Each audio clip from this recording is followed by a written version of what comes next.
Hi there everyone, Dooley Reviews here, and this is my review of Scream 6. Now you might be asking yourself, am I an avid Scream fan? Not particularly, no. The only Scream movies that I have seen is Scream 5 and this one, and I have to say, both movies altogether are really, really good. Now, I'm going to delve into spoilers into this video, so if you don't want to know what happens, avoid this video and go see it and then come back to it. Now, this movie picks up immediately, well, not immediately after, but it's like a year after the last one. And Jenna Ortega and her sister, actually her name is Tara. Tara and her sister are living in New York City. You know, they left Woodsboro to get away from Ghostface.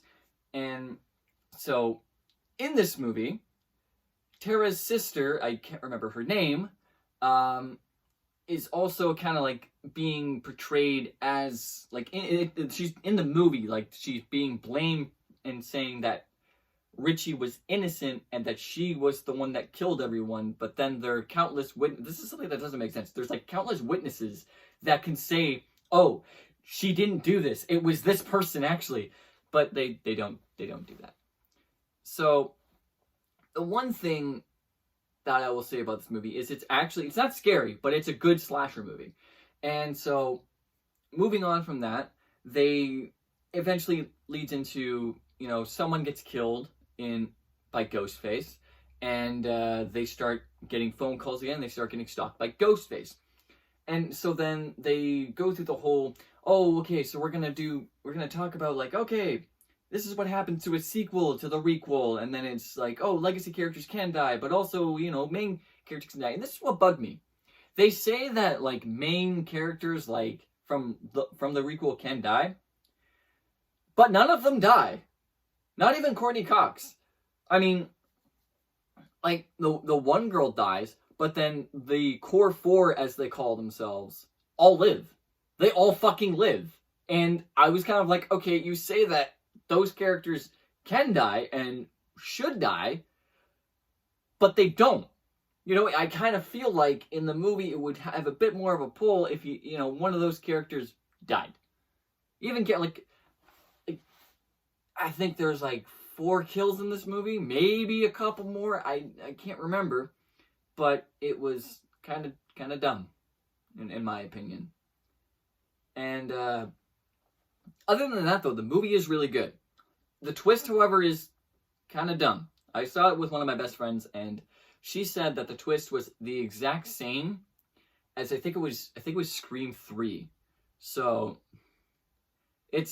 I'll say it, like I said, I'll say it to you right now.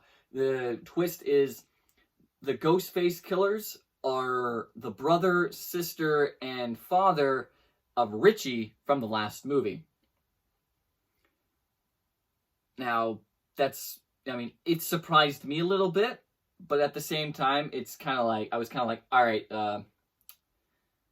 knowing that what I knew before, like, when I was told, I was like, all right, that kind of takes away from it. It's kind of like it's not, like, that big, like, that good of a twist, to be quite honest. I would have liked it, because, like, the thing that they hinted towards is that, like, oh, maybe one of the legacy characters could have, you know, snapped and then, you know, started killing people.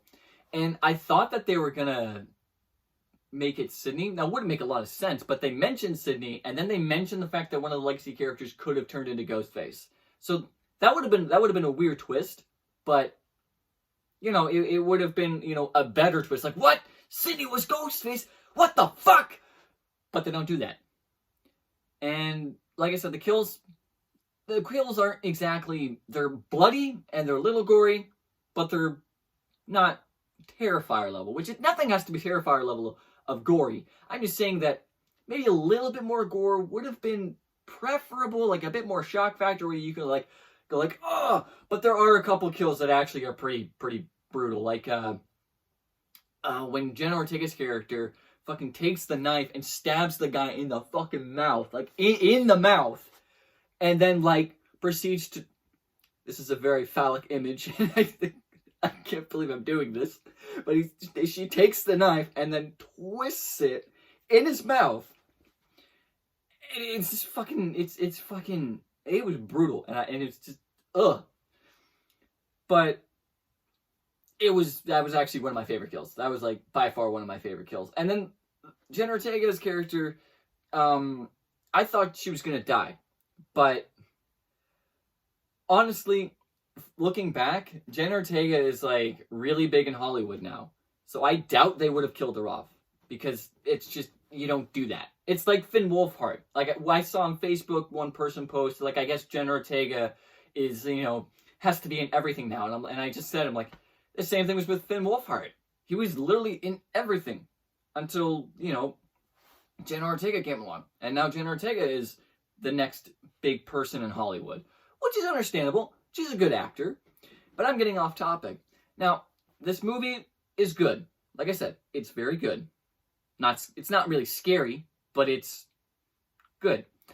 But like I was saying about Jenna Ortega's boyfriend character, she gets together with Richie's nephew. And that's cool. That's cool. No problems with that. But the thing is that they literally, stab him a shit ton. I apologize, my cats are deciding to be assholes while I film this. But no, the two ghost faces literally grab him and then stab him repeatedly in his, fucking torso, and he lives. How do you live from that? That doesn't make any sense! But that's, my only gripe with the movie is that, none of the actual, returning characters die. Aside from, I think, one unknown character, 4 unknown characters, and the the 3 ghost faces. None of the other characters die, and it's kind of stupid. But that's, my only gripe with the movie is that, Courtney Cox, she got stabbed a couple times, made it look like she was going to die, but then the EMTs arrive in time. Carrie gets shot a shit ton of times, but then, oh no, she's not dead. She's still alive. And then the other characters get stabbed, and they're still alive. So it doesn't make any sense. At least, sorry, now that I kind of talk about this movie, it's kind of not seeming as good as I thought it would be. But it is good. But there are some dumb points in it that I will talk, I am going to talk about. And this is, the biggest one. The other ones are, fucking minor. But, long story short, this movie is good. Go see it. Just be aware that the problems with it are, they're kind of major. And at the end, they hint that Tara's sister, Jenna Ortega's character's sister, I can't remember her name, could be the next Ghostface. And that doesn't really make a lot of sense to me. She's, been trying to fight the entire movie. I'm not a killer, I'm not a killer, I'm not a killer. And then they're like, let's make her a killer. No, but then she drops the Ghostface mask and it's oh, I'm going to put Ghostface behind me. Literally. And, yeah, it's, I don't know. I found it was kind of weak. But, like I said, good movie. Not the best, but it was a good movie. Anyway, I'm Too Late Reviews, and bye.